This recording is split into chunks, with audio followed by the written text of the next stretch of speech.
Hello and welcome to the Pub Scientifique Pain Podcast. My name is Bart van Buchem. I'm a pain specialist physiotherapist, and I'm here with a good friend and expert in residence, Timmy Beams. Good on. So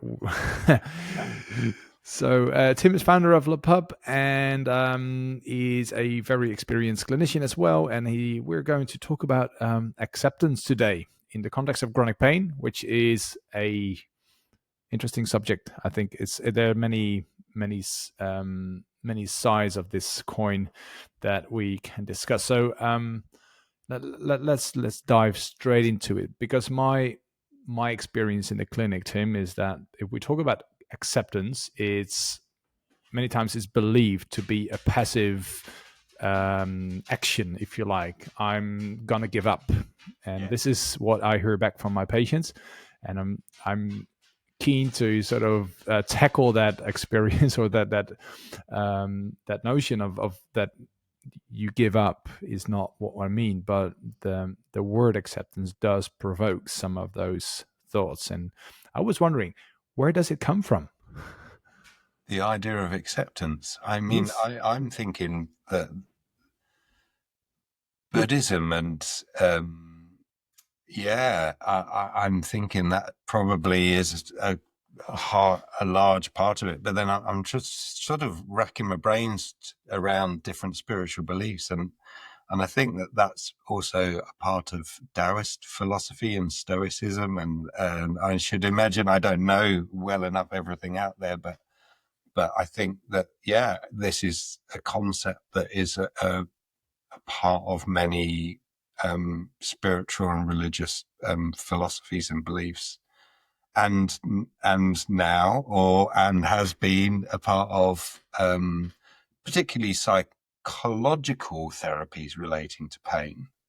So when you think about acceptance, I mean, the first thing I'm thinking of immediately from a pain point of view is ACT and psychological flexibilities and things like that. So that's where my mind goes when I start applying it to pain.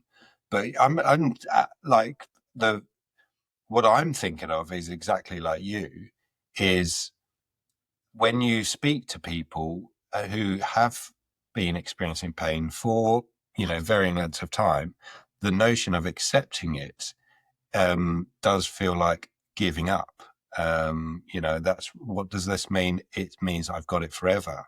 And there's even just hearing that, even saying that to me sounds quite, disheartening, and you can understand the disillusionment that would come with the concept of hearing that or thinking it and being told to work in that particular way. So the sort of cold-faced practicalities of working someone and suggesting that acceptance is where to go is you can understand that it might be met with resistance. Yeah, and so you refer to certain cultural beliefs. I guess that there will be different ways of understanding acceptance. So how would you, in the context of pain, and the doctor would say you have to accept your pain because it's there for a long time, but it does seem to be more accepted that acceptance is accepted in the terms of short-term pain. So you have to accept what's happening right now, and then so what the result will be, I'm not sure what is meant to be there, but it depends on the context, right? That's it, and I think putting some meat to the bones. What I'm hearing from you, and what I think is a part of the piece, is the rhetoric and the socio-cultural beliefs embedded around pain and chronic pain, and the notion that when you have pain, you've got to fight it and get rid of it, and it's an enemy, and you're at war with it, and the notion of giving up, surrendering to it, goes against that cultural belief and that standpoint. So yes, you can absolutely see how that's problematic.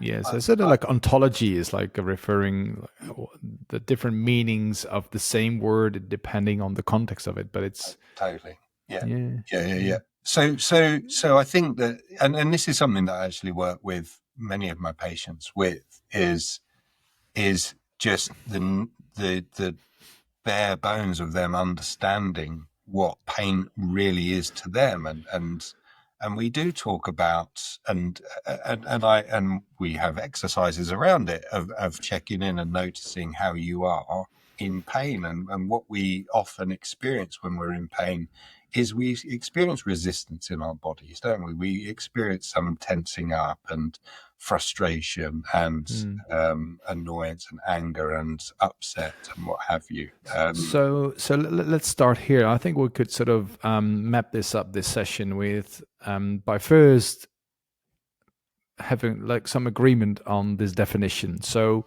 what would you consider to be helpful in the terms of understanding the definition of acceptance in working with patient and managing chronic pain? So let's start from there, and we can see if we can get some exercises and some ideas. But I think we just have to map out what is it that by definition you mean by acceptance in the context of treating chronic pain. Yeah. I think, and that's a big question. Even there, I know, but it's happening in the first session, right? So if people will refer like accepting it, wow, this is. To me, acceptance is the recognition of being present, and what being present is for me is that you are accepting of this is how I am now, and I can't force that. I can't turn back time. I can't jump to the future. I've got to be here now. I think that's a part of it. There are many other parts of it as well, but I think that the ability to be present with pain, and actually there's a skill there, and I know you've already said this, like we'll come back to some exercise and things there, but the interesting thing about being able to be present is to notice that things do change over time as well. So being able to sit in pain is a skill. It could be an exercise, and to notice you and your responses to the experience or the sensation or the feeling, or however you want to describe it, of pain itself can be quite revealing and helpful. So let's move on from there. So if we have this definition, how would you communicate this with your patient? Yeah. I think I'm just putting myself back into like the last week of speaking to people, and it's the word I use so often, is validation. Because it's important for me to demonstrate that I am listening to that person, that I am able to essentially bond with them, to connect with them, to be with them in that experience and not to be against them, and that's a big part of the acceptance as well. I think the acceptance piece is to be with your pain. In other words, you're seeing it as a companion instead of an enemy and a combatant. Something against you. So how would you identify a person who's fighting their pain instead of accepting it in terms of what we just discussed by definition? So what would we typically say, what fighting means, and how do you recognize that? Oh, these are great questions, Bart. I feel like I'm in an exam at the moment. I'm just curious. Great questions. Well, I think, look, if you're doing a good job of listening and being open and curious, you're going to hear various different descriptions, and it will be descriptions that suggest that this person is in a battle, is fighting, is trying to push away and get rid of. And you'll hear notions of wanting to have a fix and a quick fix and things like that. And probably when you're hearing some of the history is littered with examples of someone pursuing quite understandable actions relating to the fix or the getting rid of or the finding the cause. So littered with multiple investigations of trying out many different therapies, expecting there to be a solution that they can find. So you might find that just in the actions that person's been taking, but then you hear it as well in the language that they use around pain as well. Almost like something that's done to them, and it's and there will be lots of examples of that as you're listening to their story. Yeah. So what will you see? Because I think you nicely got like, this is what you hear, this is what their behavior has been over the past, and that's very much like interviewing. Yeah. But what will be typically you would expect to see from someone who's fighting their pain? I think, that's a really good question. So I guess we're looking at different things, aren't we? So visibly looking at someone, we see their anguish and frustration, and we hear that in their comments and their voice. We see it displayed through their body language as well, some irritation, some tension, etc. And we see it played through their way that they behave and move and what have you as you're going through your clinical exam as well with someone. So there are many different things that we might see. Yeah, you would see something like anticipation on the pain, for example. I think bracing type of. Yeah, it's interesting. It makes sense as well. Like, I don't see that as wrong. It's what someone has done based on their knowledge and understanding and beliefs around pain at that time. So if let's say you had back pain and you're asked to bend forward, and your experiences of bending forward mean I'm going to be in pain, but you found that bracing might change that, then why not brace? Like, great, I'll protect my back because I think pain might mean that I'm damaging it. So why don't I protect it by bracing? Awesome strategy. Yeah. So for someone to say, have you thought of just relaxing into this movement? Albeit that might be an interesting thing to try, could be really quite threatening.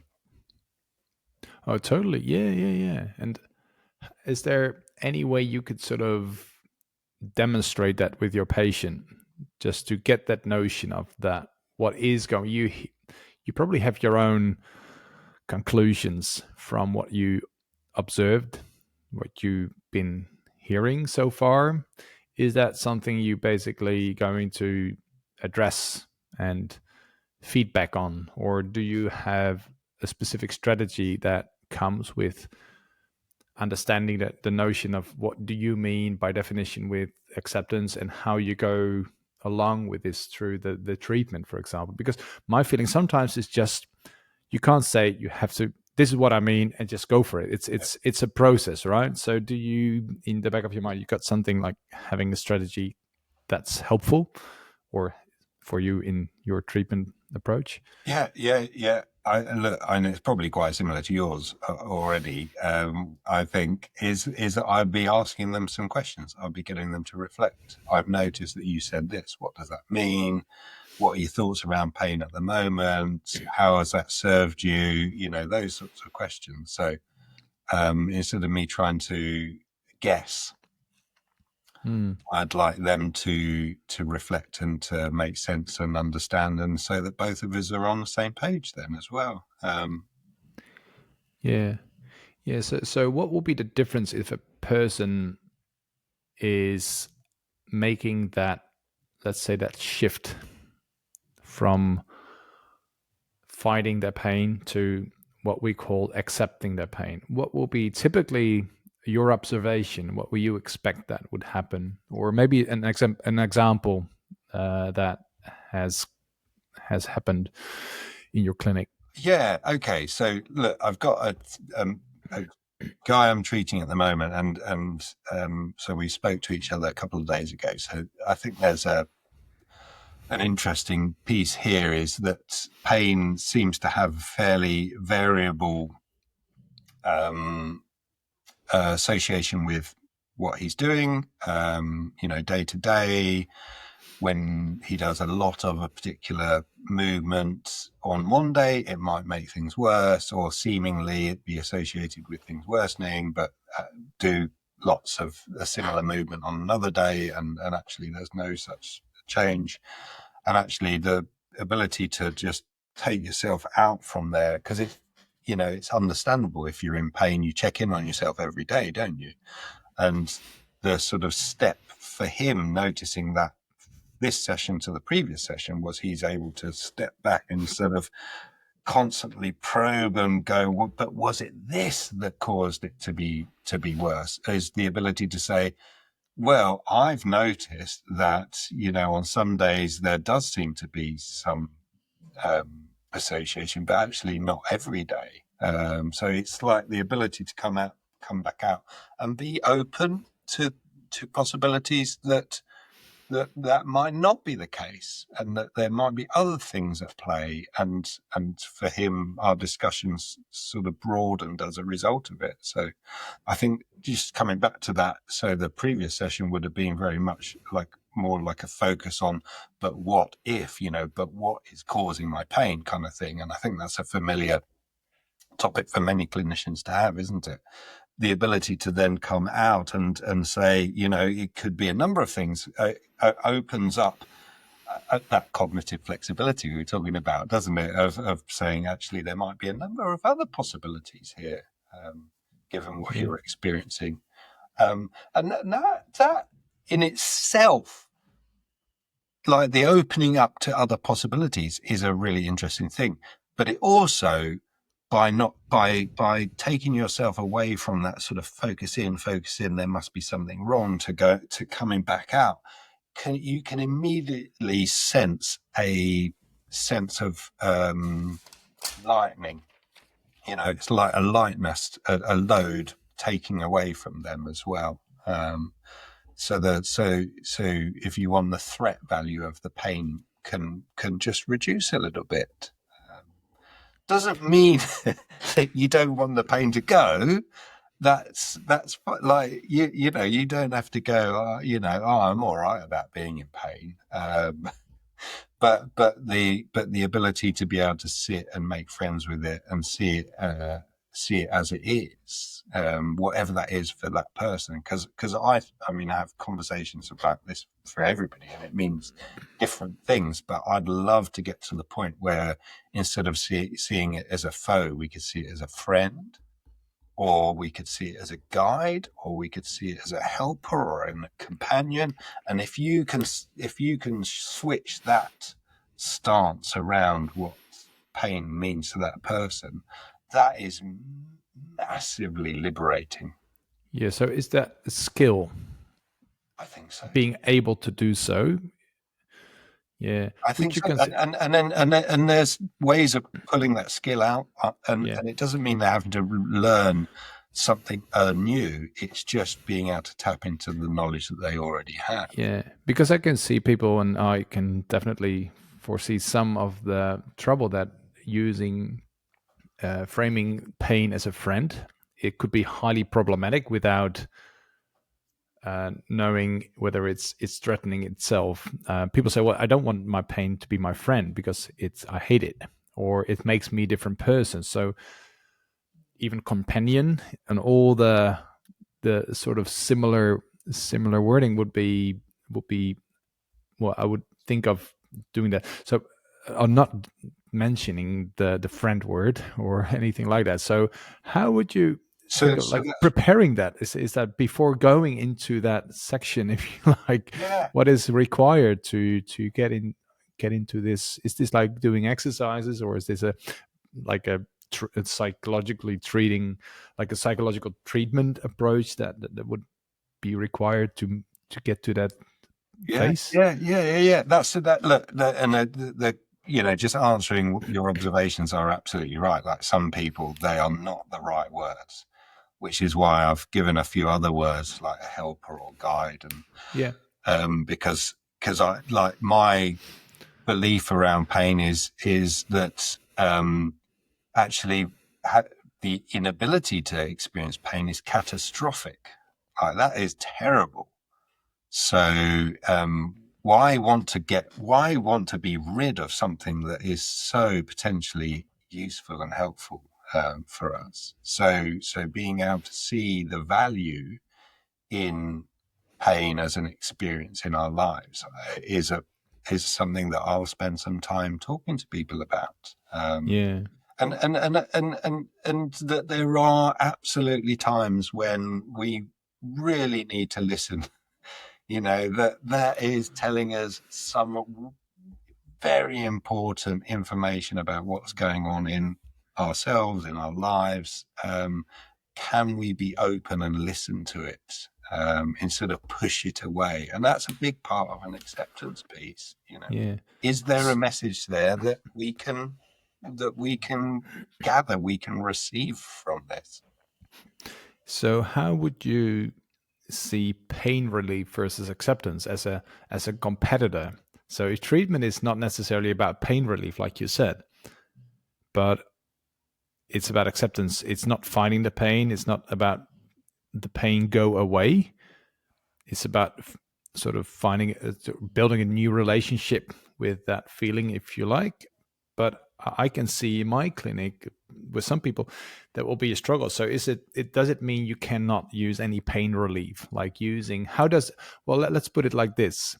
If people have been seeking pain relief for a decade, and they're going to transition to like sort of an acceptance process, what would that mean for the pain relief, let's say, strategies and options? Yeah. Great. Brilliant question. I personally think that it can all coexist and needs to as well. Yeah. That there are, and we've got sufficient evidence, albeit the evidence is saying you are going to get mind-bendingly brilliant results doing this treatment, but you've got evidence that says that if someone understands and knows about their pain, that it can help to reduce things like the burdensomeness of pain and the disability relating to pain, and to a degree as well the intensity of pain that they experience. So we can work on education. That might be the piece, and there might be other interventions like certain medication that will have a role there that can coexist with this process as well. I suppose the great thing about getting to the point of acceptance is that we can also reduce things like the amount of suffering that goes with the experience of pain.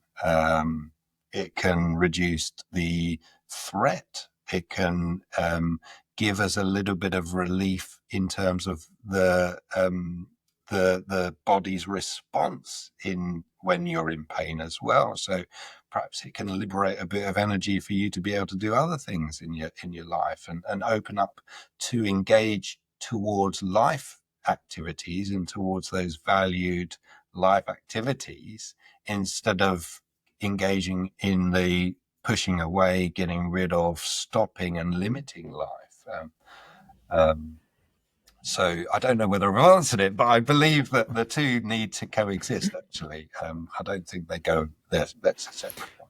Yeah, it somehow feels like when you're on the road for like acceptance and you're focusing on participant in life and values and so on, that it may, and this is just my observation and conflict, sometimes people feel like, all right, today is so bad, I need to take this oxycodone, for example. They basically go back to the strategies that would you recommend, or would you feel like that's a risk of, let's say, success? Because if we're thinking about like long-term results, then you would ask people to stick with the acceptance and perhaps preventing themselves to relapse by getting back to meds or passive treatments or only short-term relief types of actions. Yeah. And this is an interesting point here, because you're not saying, I want you to love pain, or I want you to love being in pain, or, you're not saying that, but to just be able to acknowledge the presence of pain and if it's possible, without judgment or with less judgment. Particularly what we find is that there's judgment to self and berating of self and that I think can be really, really unhelpful. Wishing you hadn't have done that, and oh God, I can't believe I did that the other day. I was so stupid. I knew it was going to make me worse. So there's so much judgment that we have on us, and then there can be such excessive time, effort. When I say excessive, I don't mean that isn't, that is really admirable. Like, people put so much effort into trying to get rid of pain, in trying to be pain free. You cannot fault them for the effort that they put in, but sometimes that's just too, it's too much. It's not sustainable over a period of time. And we talked about having rest, haven't we, in the past? So being able to just lighten that a little bit, to be less judgmental on yourself, acknowledge the present. We can't force things. We can only control our own actions in those moments, in the moment to moment, in the present. Yeah, I like that, because I think it's very helpful. Just and how is the research on this topic? There's been a lot of work being done on ACTS, or acceptance commitment therapeutic approaches, which basically sort of hold these whole concepts of acceptance in the way we're talking about this today. By my knowledge, it seems to be quite successful, but the long-term effect seems to move away a bit. So people tend to sort of, like I said before, and you captured it nicely by saying, well, probably have to, it's a long-term process as well. So it's not like switching the knot and you'll be done and ready for it, but it's like having an ongoing, being challenged all constantly, right? You've been challenging in life, in different situation and context. So I was thinking, any recommendations on let's say getting a little dive in research? Where would you start reading to get a better understanding about acceptance? I mean, I suppose, I always like going back to sort of the roots. So someone like Lance McCracken's work, oh God, you've put me on the spot now. I want to say Stephen Haynes and people like that, but I would probably go back to their work originally.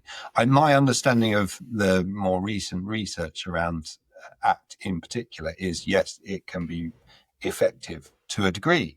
And we had Lance speak for the pub, actually, didn't we, where he was saying the next steps is to say what part of that acceptance piece for that individual was the meaningful thing. And that really, he was interested in how we then personalize the approach. So yeah, I don't know who to dive into for that specific sort of updated piece. The other thing is that there is a movement of living well with pain, living well alongside your pain, or living well despite pain. And Bronnie Thompson, for instance, spoke for us a couple of years back, wasn't it? That's still available. Yeah, that session is still there. I think it's massively relevant. Totally, massively relevant. Like, it's really good, and I think she does a brilliant job here. But is that we're not. This is not a one-off event. This is becoming a part of your lives. So how do we, thread this into your being? I think that's an important piece. And I suppose somewhere we haven't gone yet, which might be helpful to go, is I cannot guarantee you the experience of pain that you bring to this moment. I cannot guarantee that it will be gone forever. I would say it's unlikely that can be the case if you've had pain for a very long time. Now, I don't mean that the pain can go away so that you don't notice it there, but that it might come at a point in the future when you've had time without it, for instance. But it's not something that's easily predictable. But what I can guarantee is it and your relationship to it will change over time. That is an absolute given.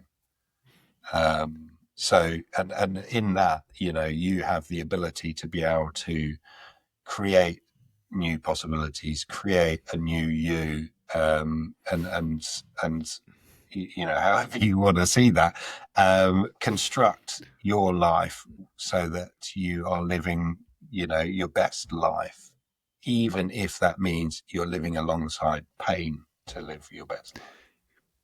Yeah, and I like the way you summed it really nicely. How you would basically communicate this, right? And people are stuck, and it's clear they need something else to break free from the habits, from the patterns of thinking, because they haven't resulted in any long-term solutions for life or even for pain, which is I think, just allow me to sum up what we've been talking through. So we talked about definition, that it's clearly a challenge because there are different definitions, and for people who will see it as stop or giving up, and you have to prevent that, whatever the word you're going to use for pain, or befriending it, or an accompaniment, it's finding and matching it with the person's a person on let's say on an individual level, to make sure that people can move with that idea. And it's a process where you do experiments, you do all types, which is, we refer to ACT therapy, acceptance commitment therapy. We mentioned Stephen Hayes' work in the early 90s, I guess, when he started to write about this, as well as Lance McCracken. And I think our clinical confidence series with Laura Rathbone probably will also touch on the notion and the things of what we talked about, acceptance. And Bronnie Thompson session is also in the library. So if you're a LAPUB member, you will be able to see these videos or these sessions, which are great because they're so helpful and so much insightful. Yeah. And we talked about like pain relief versus acceptance, the challenges that come across. And I think we should, so probably going to touch more on this because this is very clinical relevant. I can see this day by day when this is absolutely where you can sort of lose connection with people on this topic, or where you can flip the coin where everything started to become different. And this is my experience when people are making the switches. It's lovely to work. Before that, it's hard work, but once it's there, you're starting to build a whole new relationship, and the role as a clinician will even change in this particular consultation. So thank you, Timmy. I think it was lovely. I've been I wanted to finish off on one thing, because I feel like if you feel pain is being done to you, pain is the driver in everything. And the acceptance piece is empowering. Actually you're taking your own control here, and that to me offers hope. Absolutely. Yeah. And that's the process where you that was a great addition to this, and we'll definitely get back to the subject. So if you're interested, just hang in with us and sign up for whatever, follow this podcast so you make sure you'll get notifications for the new episode. So you've been listening to the Pub Scientifique Pain Podcast. My name is Bart van Buchem, and been here with co-founder of Pub Scientifique, Tim Beams. We have talked all things about acceptance in chronic pain. So our goal is to give you the tools that help you to your clients to take charge of their pain journey. So until next time, keep empowering your patients, and thanks for listening. Thanks very much.